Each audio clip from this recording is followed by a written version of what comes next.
রাধে রাধে বন্ধুরা, আশা করি তোমরা সবাই অনেক ভালো আছো।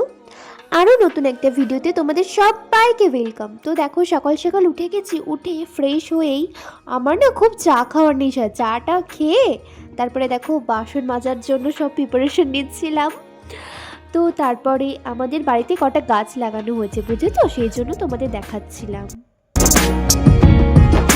তারপর দেখো কাজটা কমপ্লিট হয়ে গেলে, যেহেতু ক্রিসমাস ছিল তো ক্রিসমাসের দিন কেক না খেলে হয়, কেক খেয়ে একটু ফ্রাইড রাইস খেয়ে তারপরে আমি নখ কাটছিলাম, সেটা তোমাদেরকে দেখাচ্ছিলাম। আসলে আমার খুব কষ্ট হচ্ছিল, অনেক দিন ধরে নখগুলো বড় করেছি, তো কাটলে তো সবারই তো কষ্ট হবেই। তারপরে আমি একটা ফেস প্যাক আমার ফেসে অ্যাপ্লাই করছিলাম। এর মধ্যে আছে আতক চালের গুঁড়ো, তারপরে হচ্ছে গিয়ে তোমার টক দই এবং মুসুরির ডালের গুঁড়ো ছিল। তো তারপরে সেটা 15 মিনিট দেওয়ার পরে তারপরে আমি স্নান করে মুখটা ভালো করে স্ক্রাব করে ধুয়ে নিয়েছি। তো দেখো কি সুন্দর স্কিনটা ক্লিন লাগছে। তারপরে দেখো আমি দুপুরবেলায় পুজো করতে চলে এসেছি।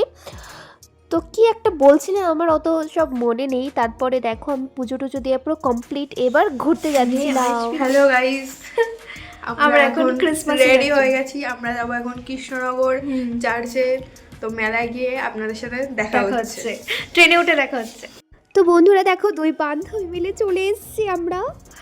তারপরে টোটোতে উঠে তারপরে আমরা সেই জায়গায় পৌঁছেছি, চার্চে পৌঁছেছি এবং খুব মজাও করেছি।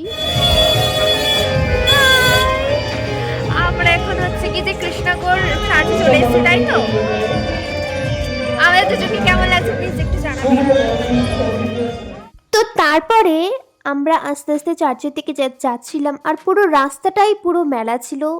লোকজন দেখতে দেখতে, একটু খাবার টাবার দেখতে দেখতে তারপর আমরা দুজন বকবক করতে করতে যাচ্ছিলাম, কিন্তু কি বকবক করছিলাম সেটা আর তোমাদের আর শুনতে হবে না, আমাদের ফালতু বকবক। তো বন্ধুরা দেখো, চার্চের মধ্যে পুরো পৌঁছে গেছি।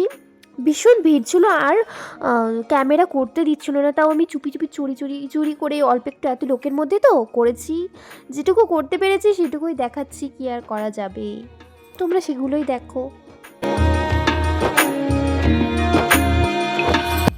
তো আমাদের চার্চ পুরো দেখা হয়ে গেলে তারপরে একটু মেলায় ঢুকেছিলাম, একটু খেয়েছিলাম কিছু, তারপরে ফুচকা, পাপড়ি চাট, ঘুগনি এইসব খেয়েছিলাম। সেগুলোর ভিড়ের মধ্যে না আর ভিডিওটা করা হয়নি। খেয়ে দিয়ে বাড়ির দিকে রওনা হচ্ছিলাম। আমাদের তো আবার ট্রেনও তো ধরতে হবে, অনেক রাত হয়ে যাচ্ছিলো, তারপরে এবার শীতের রাত, সেই জন্য ট্রেন ধরে মন খারাপ করে বাড়ি চলে আসলাম। খুব খারাপ লাগছিলো, লাস্টে টোটো ধরে বাড়ি চলে আসলাম। টাটা। ও আর একটা জিনিস বলা হয়নি, আমার ভিডিওগুলো যদি ভালো লেগে থাকে তাহলে প্লিজ তোমরা সবাই আমার চ্যানেলটা সাবস্ক্রাইব করে দিও, লাইক শেয়ার কমেন্ট করো, এবং সবাই প্লিজ আমার ভিডিওগুলো দেখো।